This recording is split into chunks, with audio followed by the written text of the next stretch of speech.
My mother, my biggest problem. I am Andre. I will tell you what my mother did to me, but before I do, please subscribe and click on the notification bell so you don't miss any of the next publications. My family is quite complex. I am my mother's third child. Our family was not the most perfect or the most exemplary, but we still managed to get along at certain points. As long as I remember, my father, although being sometimes harsh with us, made sure that we had at least the bare necessities. He was always very busy fulfilling his professional and traditional obligations, as he was a notable in the royal palace of our village.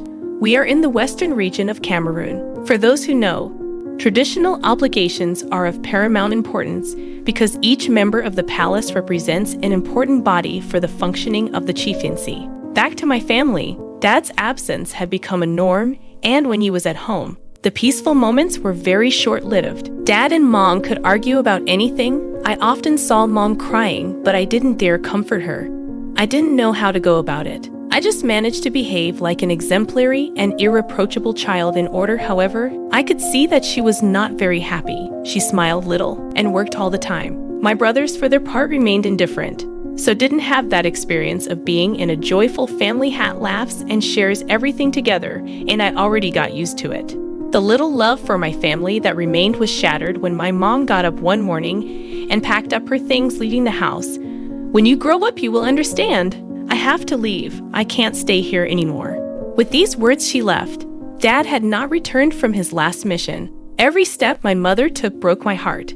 I screamed, hoping to hold her back, but she was more than determined and wouldn't even turn around. Mom, please don't leave me. Take me with you, Carl. Emil, tell him. My cry remained deaf, and my brothers contented themselves with observing the scene. Dad came back in the afternoon, and after the report, he did nothing at all. I expected him to get up and go get Mom, but he just said, if she decided to give up her marriage, it's her choice. Find me something to eat, I'm exhausted. My father's coldness froze my heart. I was only 5 years old, and I was deprived of the presence of my mother. My big brothers were now the ones taking care of me. At first, it was so complicated because being all boys, none of us knew how to cook. Dad just left some money before going out, and we had to make food. Usually we ate outside, but I was not very comfortable with that. So I started to learn how to do it. When I went to my friend's house, I always went to the kitchen to help their mothers with the cooking so I could better learn how to use certain spices.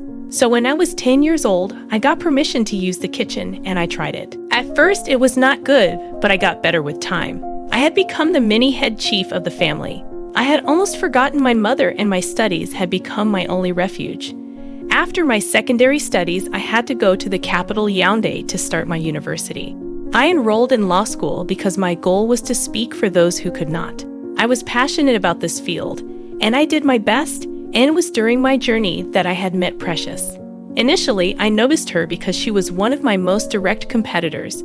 She was very insightful in her words, and we got closer after the series of presentations we made together. Over time, she became my best friend. She was so caring, kind to everyone. We understood each other so well. She had invited me to her church one Sunday, and to be honest, I was just going there to please her because I did not believe this God said to be master of the universe, who sees and knows everything. If so, why did he not prevent my mother's departure? I didn't expect what would happen next. During the sermon, I had the impression of recognizing someone, a lady near the pastor. I could not concentrate, so I tried to make the connection. During offering time, I eagerly headed to the altar in order to get a closer look at her. The expression on her face confirmed what I feared. She was the one who was once my mother. Driven by anger, I didn't want to stay a minute longer, so I returned before the end of the service, leaving Precious confused. She came to my house a little later in the day to find out what happened. Why did you leave before the end? What happened? I don't want to talk about it, and especially I don't want to set foot in a place you call church if you welcome evil there. I don't understand anything. Please explain to me. I said I don't want to talk about it. It was the first time that I raised my voice at Precious. I felt so bad I did that. And to forgive myself, I had to tell everything about that part of my life, using in me the last strength that I had left. The more I spoke, the more I realized how angry I felt at my mother. I couldn't breathe at one point. Calm down, Andrew, please, and breathe. I'm not going to tell you that I understand what you feel because I've never been there. However, I know one thing is that you are in no way responsible for it. You shouldn't suffer from other people's mistakes, and who knows, maybe she has a good explanation. What could possibly explain that a mother abandons her children for years, and she has the nerve to serve in the church? Did you see your mother in church? Yes, and that's the reason I left. She was in front, near the pastor. The pastor's wife is your mother? I was doubly shocked. So my mother had rebuilt her life with another man and never thought of coming to see us again. It was too much, and despite Precious' persistence, I couldn't go see her. Days had passed, and Precious, after many failures, had invited me to her home after leaving class. When I got there, my mother was sitting there lost in thought. A mixture of anger, disgust, but above all nostalgia carried me away. At Precious' request, I agreed to sit down. I know you're angry. I'm so ashamed. I don't know where to start. I have no right to claim anything. I just want you to know that I didn't leave on my own. I had always had a lot of problems with your father. It became worse when he succeeded his father in the chiefdom.